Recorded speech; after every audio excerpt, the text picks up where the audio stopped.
नवी पुतली मधुमालती ने जो कथा सुनाई उससे विक्रमादित्य की प्रजा के हित में प्राणोत्सर्ग करने की भावना झलकती है। कथा इस प्रकार है। एक बार राजा विक्रमादित्य ने राज्य और प्रजा की सुख समृद्धि के लिए एक विशाल यज्ञ का आयोजन किया। कई दिनों तक यज्ञ चलता रहा। एक दिन राजा मंत्र पाठ कर रहे, तभी एक ऋषि वहां पधारे।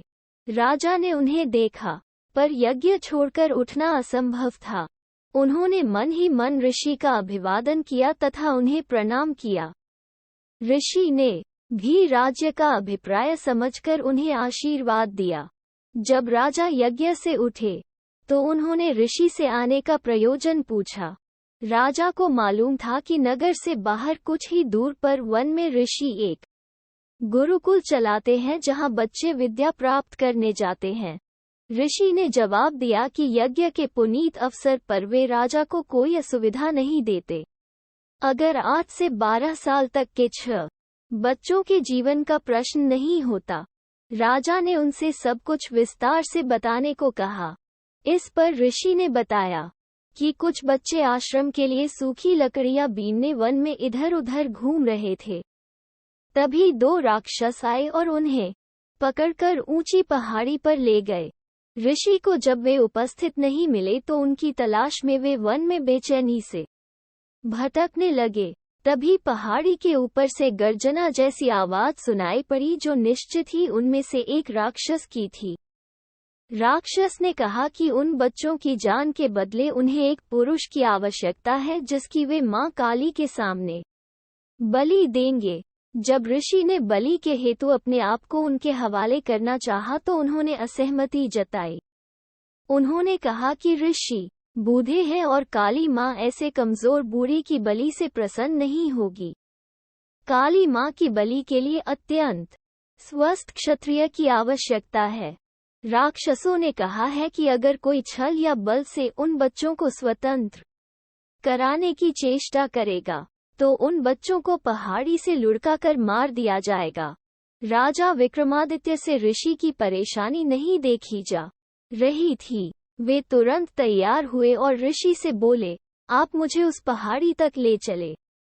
मैं अपने आप को काली के सम्मुख बलि के लिए प्रस्तुत करूंगा। मैं स्वस्थ हूँ और क्षत्रिय भी।